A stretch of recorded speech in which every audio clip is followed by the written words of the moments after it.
Last এক বছরে বাংলাদেশের শিক্ষা খাতে কতটুকু উন্নতি হয়েছে, লাস্ট এক বছরে বাংলাদেশের চাকরির বাজারে শিক্ষিত তরুণ তরুণীদের জন্য কতটুকু উন্নতি হয়েছে, এই বিষয়গুলো কিন্তু আমাদের মাথায় আসতেছে না। কেন আসতেছে না? এই বিষয়গুলো আমাদের মাথায় আসতে হবে, অবশ্যই আসতে হবে।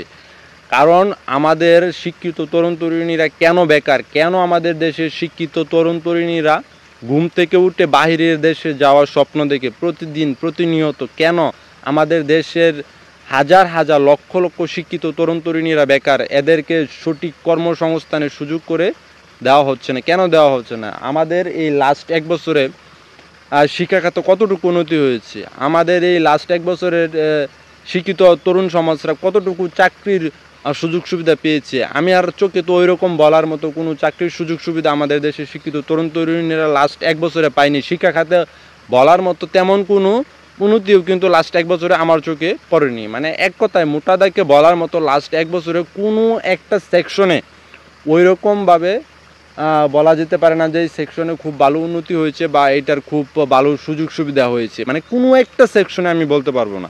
আপনারা যদি বলতে পারেন যে কোনো একটা সেকশনে বলার মতো উন্নতি হয়েছে বা সুযোগ সুবিধা তৈরি হয়েছে, তাহলে অবশ্যই কমেন্ট বক্সে আপনারা জানাতে পারেন যে কোন সেকশনে কোন ক্ষেত্রে ভালো সুযোগ সুবিধা হয়েছে। সেটা চাকরি বলতে পারেন, শিক্ষাক্ষেত্রে বলতে পারেন, বা আরও যে বিভিন্ন সেকশনগুলো আছে ওই সেকশনগুলোতে কীরকম সুযোগ সুবিধা হয়েছে আপনারা যদি জেনে থাকেন তাহলে অবশ্যই কমেন্ট বক্সে জানাতে বলবেন না। কারণ আমারও জানা দরকার আছে, যেহেতু আমি দেশের একজন নাগরিক। কারণ আমার এখন পর্যন্ত ওইরকম চোখে পড়ে নাই যে আমি বলবো ফলো করে যে এইখানে এইখানে এখানে খুব খুব উন্নতি হয়েছে, এরকম কোনো কিছু আমার চোখে পড়ে নেই। বিশেষ করে শিক্ষা জাতির মেরুদণ্ড, এটা আমরা সবাই বলি। কারণ শিক্ষিত সমাজ দ্বারাই কিন্তু দেশের উন্নতি হবে, এটা কিন্তু স্বাভাবিক। এটা আমি আপনি সবাই জানি, ছোটো বড়ো যারা আছে সবাই জানে।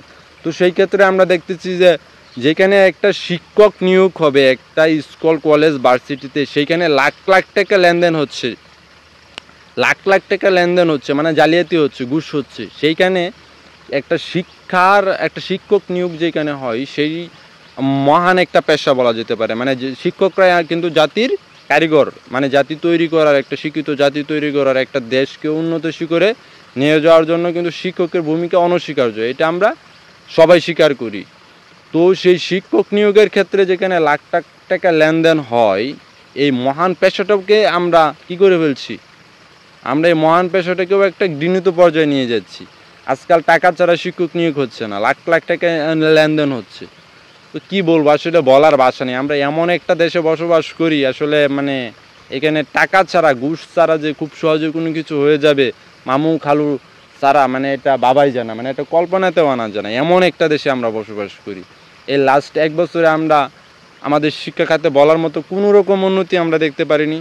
আমরা লাস্ট এক বছরে চাকরির খাতে বলার মতো আমাদের শিক্ষিত তরুণ তরুণীদের তেমন কোনো সুযোগ আমরা এখন পর্যন্ত চোখে পড়িনি, ব্যক্তিগতভাবে আমার চোখে পড়িনি ব্যক্তিগতভাবে। এখন আপনাদের চোখে যদি পড়ে তাহলে অবশ্যই আমি বলছি বারবার যে আমার কমেন্ট বক্সে জানাবেন। কারণ আমি যদি না জেনে থাকি, আপনারা যদি জেনে থাকেন, তাহলে অবশ্যই সেটা আমার জানা দরকার। তো এইসব বিষয়ে আসলে কথা না বললেও হয় না, আবার বললেও সমস্যা। তো না বলে তো আর পারি না, কারণ হাজার হাজার লক্ষ লক্ষ শিক্ষিত তরুণ তরুণীরা আমাদের সমাজে বেকার। এদেরকে তো পর্যাপ্ত পরিমাণে চাকরি আমরা দিতে পারছি না, এবং এদেরকে আমরা পর্যাপ্ত পরিমাণে সম্মানও দিতে পারছি না। ওদের যে প্রাপ্ত সম্মান সেটাও কিন্তু আমরা দিতে পারতেছি না।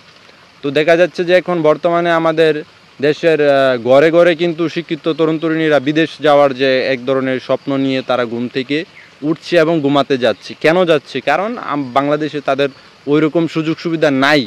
তারা যেই কষ্ট করে লেখাপড়া করছে, শিক্ষিত হয়েছে, এখন যে একটা ভালো একটা চাকরি করবে বা ভালো একটা প্রফেশনে যাইবে, ওই রকম কোনো সুযোগ সুবিধা তারা পাচ্ছে না, বা তারা ওই রকম কোনো আস্থা পাচ্ছে না। তার ফলে কি হচ্ছে, তারা দেশের প্রতি আস্থা হারিয়ে ফেলছে।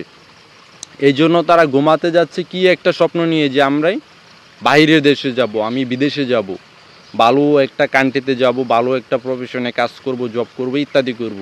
এবং ঘুম থেকেও উঠতেছে তারা এই স্বপ্ন নিয়ে যে আমি কবে বাইরের দেশে যাব, কবে বিদেশে যাব, এই ধরনের চিন্তা ভাবনা নিয়ে। এটা কিন্তু আমাদের ব্যর্থতা ভাই, এটা আমাদের ব্যর্থতা। কারণ আমাদের দেশের এই শিক্ষিত তরুণ তরুণীদেরকে আমরা সঠিকভাবে কাজে লাগাতে পারছি না। তাদের যে মেধা, তাদের যে ট্যালেন্ট, তাদের যে বুদ্ধিমত্তা, এটা কিন্তু আমরা ব্যবহার করতে পারতেছি না। এটা ব্যবহার করতে হচ্ছে কোথায় গিয়ে, বাহিরে গিয়ে, তাদেরকে টাকা দিয়ে বিদেশ গিয়ে তাদের যে মেধা পরিশ্রম দক্ষতা সেটা বাহিরের দেশকে উন্নত করতে কাজে লাগাইতেছে, কিন্তু তাদের যেই পরিমাণ ট্যালেন্ট, যেই পরিমাণ মেধা, এটা যদি আমাদের দেশে কাজে লাগাতে পারি তাহলে নিঃসন্দেহে আমাদের দেশ উন্নত থেকে উন্নতর হবে। কিন্তু এইটা আমরা করতেছি না। আমরা যারা দায়িত্বশীল জায়গায় যাই, আর দায়িত্বশীল জায়গায় যাওয়ার আগে আমরা এক ধরনের কথা বলি, এবং দায়িত্বশীল জায়গায় যাওয়ার পরে আমাদের চিন্তা ভাবনা চেতনা অন্যরকম হয়ে যায়। কারণ তখন ওই যে টাকা এমন একটা জিনিস, বুঝতে পারছেন, মানে আমরা কি বলে,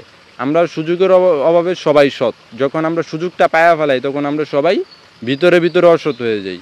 কারণ যখন আমরা কোনো একটা দায়িত্বশীল জায়গায় চলে যাই তখন আমরা কি চিন্তা করি, সবার আগে টাকার চিন্তা করি, যে আমরা বিদেশে 10টা 5টা বাড়ি করব, এটা করব সেটা করব, গাড়ি কিনবো, মানে এই ধরনের প্ল্যান আগে আমাদের মাথার থাকে। কিন্তু আমরা যে এই দায়িত্বশীল জায়গাতে যাওয়ার আগে যে একটা কমিটমেন্ট দিয়েছি, আমরা এটা করব সেটা করব, এটা করব ওটা করব, আসলে তখন আমরা সেটা বেমালুম ভুলে যাই।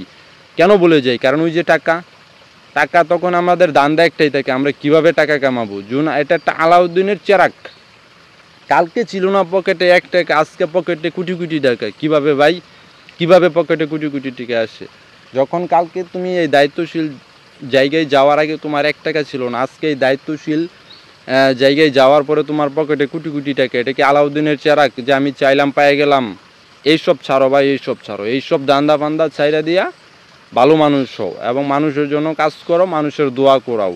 কারণ জীবন কিন্তু খুব বেশি বড় না। ভাগ্যিস মানুষ 40 50 60 100 বছরের মতো বাঁচে। যদি মানুষ 1000 2000 বছর বাঁচতো তাহলে যে কি হতো সেটা আল্লাহ খুব ভালো করে জানে।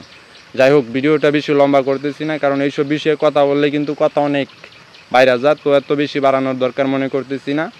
তো যাই হোক, আমাদের শিক্ষিত তরুণ তরুণীদেরকে তাদের চাকরির যে ব্যবস্থা, তাদের যে কর্মসংস্থানের যে ব্যবস্থা, তারা যে কষ্ট করে লেখাপড়া করেছে, তাদের বাবা মা যে তাদেরকে কষ্ট করে লেখাপড়া করেছে, তারা যাতে ভালো একটা চাকরি পায় সেই চাকরির ব্যবস্থা আমাদের বাংলাদেশই করা উচিত। তারা যাতে বাহিরের দেশে যেতে তাদের যাওয়া না লাগে সেই ধরনের ব্যবস্থা, সংস্থান তৈরি করা। যারা দায়িত্বে আছে অবশ্যই তাদের দায়িত্ব, এবং তারা এই দায়িত্বটা সঠিকভাবে পালন করবে এই বিশ্বাস আমরা রাখছি। কারণ তারা কিন্তু কমিটমেন্ট দিয়েছে, মানে ওই দায়িত্বশীল জায়গায় যাওয়ার আগে যে আমরা এটা করব সেটা করব, এটা করব, এই খাতে সংস্কার করবো, এটা মানে কি বলে, এটাকে একটা মানে 900 বুঝ দিয়েছে, এখন সারা ব্যাক মারছে।